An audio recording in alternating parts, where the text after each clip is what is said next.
এখানে অনেকগুলো আলোচনা তো আসলে মিডিয়ার মানে বিভিন্ন নিউজের মাধ্যমে বিভিন্ন পারসেপশনের মাধ্যমে আমরা সামনে নিয়ে এসেছি, কিন্তু অফিসিয়ালি আমি আমাদের একদম যেই মিটিংগুলো হয়েছে, পলিটিক্যাল কাউন্সিলের মিটিং বলি, আমাদের ইসি মিটিং, প্রত্যেকটা জায়গায় আমাদের অবস্থানটা ছিল হচ্ছে আমরা স্বতন্ত্রভাবে নির্বাচন করবো। আমরা কারোর সাথে জোটে যাওয়ার পক্ষে এখন পর্যন্ত কোনো সিদ্ধান্ত নেইনি।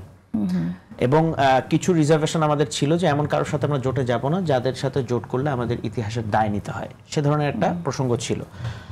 সবকিছু একপাশে রেখেও এখন পর্যন্ত দলীয় সিদ্ধান্ত যেটা, যে আমরা এককভাবে নির্বাচনের প্রস্তুতি নিচ্ছি এবং 300 আসনে প্রার্থী দেওয়ার প্রস্তুতি নিচ্ছি।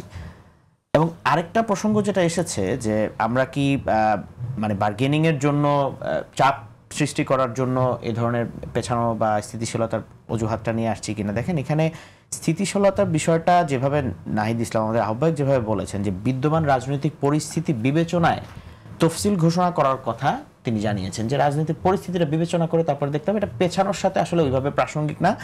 তবে তিনি এখানে কিছু পয়েন্ট দেখিয়েছেন যে লেভেল প্লেইং ফিল্ডের জায়গায় কিছুটা শঙ্কা রয়ে গেছে।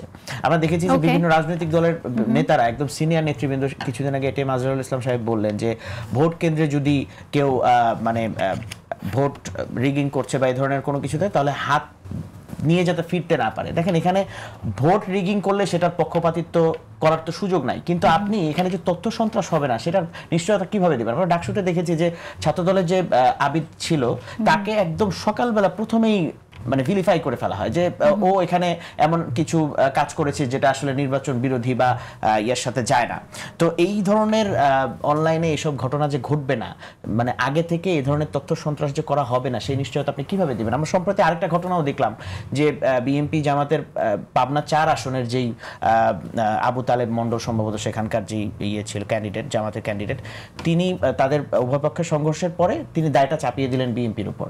কিন্তু পরবর্তীতে যখন ফ্যাক্ট চেক করে দেখা গেল, যার অস্ত্রধারী যে যুবকের বিষয়টা সামনে আসলো, সে জামাতের সেই ক্যান্ডিডেটের খুবই ঘনিষ্ঠ একজন কর্মী।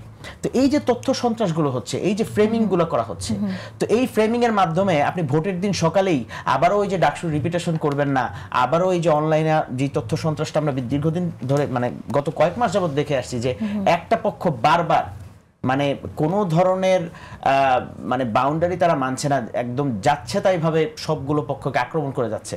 তো সেই জায়গা থেকে যে ঘটনাটা আবার ঘটবে না এবং আপনার কাছে মনে হচ্ছে যে অমুক দোষী, আপনি আইন নিজের হাতে তুলে নেবেন না, সেটা আপনি নিশ্চয়তা কিভাবে দেবেন? আমরা অনেক মানে সিনিয়র জামাতের অনেক সিনিয়র নেতাদেরকে বলতে শুনেছি যে প্রশাসন আমাদের কথায় উঠতে হবে, বসতে হবে, কিন্তু এর ব্যাপারে জামাতের এখন পর্যন্ত অফিশিয়াল কোনো স্ট্যান্ড আমরা জানতে পারি। আচ্ছা, আমরা একটু শুনে নিই, এটা অ্যাডভোকেট শিশিরের কাছ থেকে আমি একটু শুনে নিই। লেভেল প্লেইং ফিল্ড নিয়ে আমাদের একটা খুবই শঙ্কার জায়গা আছে, আমরা সেটা অ্যাড্রেস করেছি।